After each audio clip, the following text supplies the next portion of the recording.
향해서 예수님이 확 돌아서시면서 화를 내세요. 누구야? 한숨 쉬는 게. 내가 그토록 사랑하고 내가 그토록 사랑을 보여주었건만, 내 이 큰 능력과 사랑을 보여주었건만, 지금 포기하고 절망하는 사람이 도대체 누구야?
모든 사람이 죄를 범하였다. 그래서 그 죄값을 지불해야 한다라고 말합니다. 그 죄의 값이란 뭐예요? 사망입니다. 법대로 하면, 영적 원리대로 하면 누구라도 더 이상 하나님과 사귀며 하나님과 교제하며 그렇게 살아갈 수 있는 사람이 없습니다. 이런 신학적인 명제 앞에서 그래요? 그럼 뭐 내가 죄인이라는데 내가 죄값 지불하지요? 이런 사람들은 영영 하나님과 정말 관계없는 삶을 살아가는 사람들이에요. 이런 사람들은 더 이상 하나님의 구원의 길이 열릴 수가 없습니다. 그럼에도 불구하고 저를 용서해 주세요, 저를 도와주세요, 저를 구원해 주세요 라고 말하는 사람들, 그들에게 하나님의 구원의 능력이 시작이 되는 겁니다. 그들이 바로 하나님의 구원과 사랑을 입게 되는 거예요. 죄는 성공이나 부나 능력으로 해결할 수 있는 문제가 아닙니다. 다만 십자가 앞에서 하나님, 저를 용서해 주시고 제 삶을 하나님이 다스려 주시옵소서라고 자기 것 다 내려놓고 오직 하나님에게 자기 삶을 부탁하는 사람들, 그들에게 죄 문제가 해결이 되는 겁니다. 그들이 다시 죄에서 자유로워지고 하나님의 생명을 누리면서 구원의 감격과 구원의 황홀함을 누리며 살아가게 되는 거예요. 두 번째로는 그 예수님의 큰 능력이란, 과연 진짜 큰 능력이란 과연 무엇인가 하는 거죠.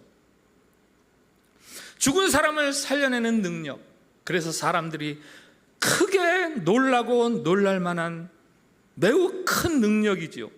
그러나 예수님에게는 이것보다 더 큰 능력이 있습니다.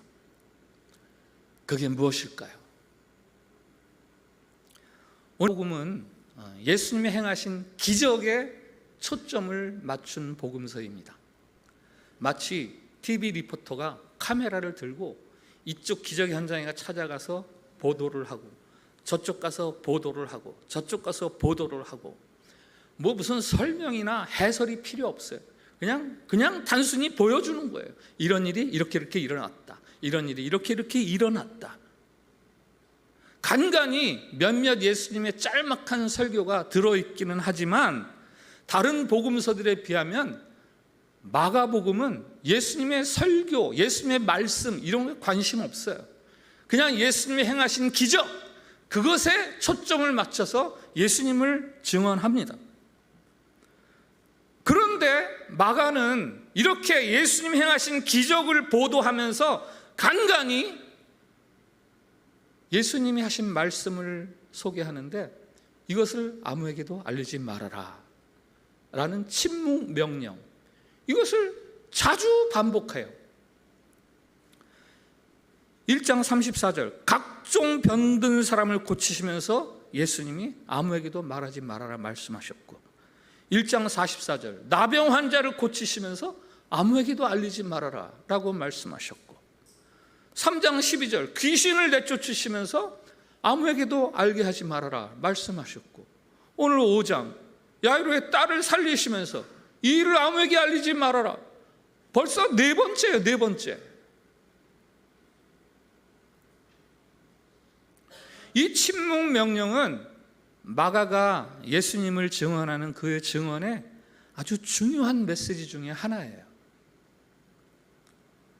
마가는 예수님에 대해서 증언하면서, 특별히 그의 기적을 통해서 증언하면서 예수님에 대해서 무엇을 말하려고 하는가? 예수님의 순환당하심과 죽으심이에요. 그가 이런 일을 행하셨다, 그가 이런 기적을 일으키신다, 그가 이 일도 행했다. 그러나 그런 그가 십자가에서 죽음을 당하셨다. 그가 행하신 여러 능력과 십자가의 죽음을 함께 내놓음으로써 예수님의 그 순환과 죽음, 그게 두드러지게 돋보이도록 하는 게 마가의 예수님에 대한 증언입니다. 그래서 마가복음에 대한 별명이 있다면 긴 서론을 가진 순환 이야기. 긴 서론이란 뭐냐? 그 8장까지 나오는 예수님이 하신 여러 가지 기적들을 소개하는 이야기들, 그건 아주 긴 서론이고 본론이 있다. 순환, 십자가의 죽음이 바로 그것이에요. 기적을 베푸시는 큰 능력이 있는 분, 심지어는 다른 사람을 죽음에서 다시 살게 하시는 그분, 그 놀라운 능력을 가진 분이 십자가에서 죽으셨어. 그것도 다른 사람을 위해서 큰 능력을 보여서 그것으로 사람들을 압도하고, 그래서 사람들의 굴복을 받아내려고 이 땅에 오신 하나님의 아들이 아닙니다. 다만 그 큰 능력으로 저와 여러분을 구원하시기 위해서 자기 목숨을 저와 여러분을 위한 대속물로 내어주시는 하나님의 아들이신 거예요. 복음 첫 절 기억나세요? 1장 1절, 하나님의 아들 예수 그리스도의 복음의 시작이라. 하나님의 아들 예수 그리스도, 큰 능력을 지닌 분, 그분이 희생제물로, 대속물로 죽음을 당하신다. 그는 우리들의 종이시다. 놀라운 일이죠. 보니 나병 환자를 만져주시고, 제자들의 발을 씻어주시고, 어린아이들을 축복해주시고, 여인들을 칭찬하고 높여주시고, 죄인들과 가까이 하시고, 결국 가장 마지막에는 치욕스럽고 고통스러운 십자가에 올라가서 죽음을 당하신다. 그가 우리를 섬기는, 우리를 위해서 오신 하나님이시다라는. 마가는 바로 이 예수님을 소개하기 위해서 전주곡으로, 긴 서론으로 예수님이 행하신 기적들을 소개하고 있고, 그래서 기적의 현장에서마다 아직 본론에 대해서 오해할까 봐 이것을 아직 말하지 말아라 라는 침묵 명령을 예수님의 이적과 더불어서 같이 넣어서 소개를 하는 거죠.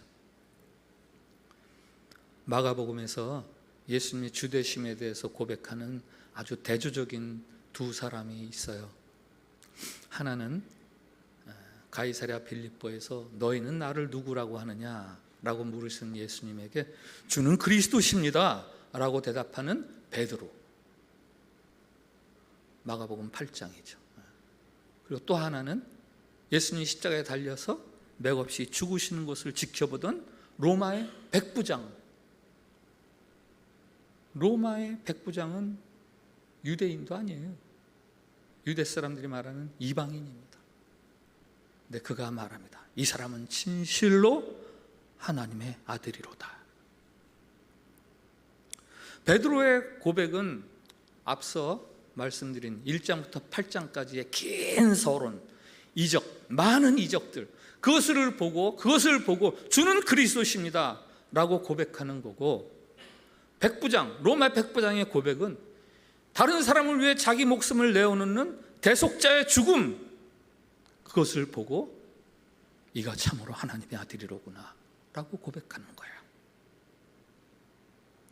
예수님이 나의 주님이라고 고백할 수 있는 두 가지 현장이 있습니다. 하나는 기적을 행하시는 주님의 그 놀라운 능력, 또 한 가지 현장은 나를 위해서 죽기까지 자기를 낮추시고 나를 섬겨주시는 주님의 사랑, 그 두 가지 모두에서 우리는 주님이 그리스도십니다 라고 고백할 수 있어요. 주님의 놀라운 이적을 경험해서 고백하는 그 고백은 아직 좀 덜 익은 고백이에요. 나를 향한 예수님의 죽음을 마다하지 않는 사랑을 보면서 고백하는 그 고백이야말로 마가가 우리에게 권하는 예수님의 주되심에 대한 고백의 현장인 거예요. 적용을 위해서 한 가지만 말씀을 드릴게요. 절망하지 마세요. 예수님께서 우리를 섬겨주십니다. 놀랄만한 큰 능력을 가지신 예수님이 우리들의 종이 되어서 자기 목숨을 내어주시기까지 우리를 섬겨주시고 우리를 사랑으로 돌보아주고 계셔요. 그러니 이 예수님을 믿는다면 누구라도 절망할 필요가 없습니다. 다만 우리가 해야 될 일이 있다면 주님 앞에 엎드려서 주님, 그 크신 사랑과 능력으로 저를 도와주세요. 저를 구원해 주세요.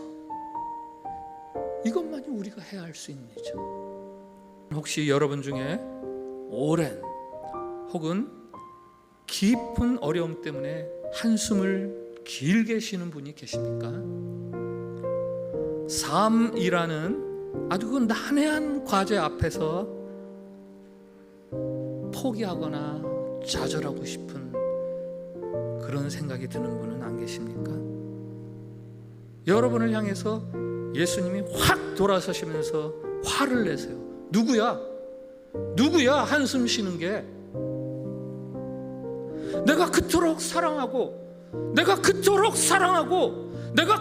사랑을 보여주었건만, 내 이 큰 능력과 사랑을 보여주었건만 지금 포기하고 절망하는 사람이 도대체 누구야?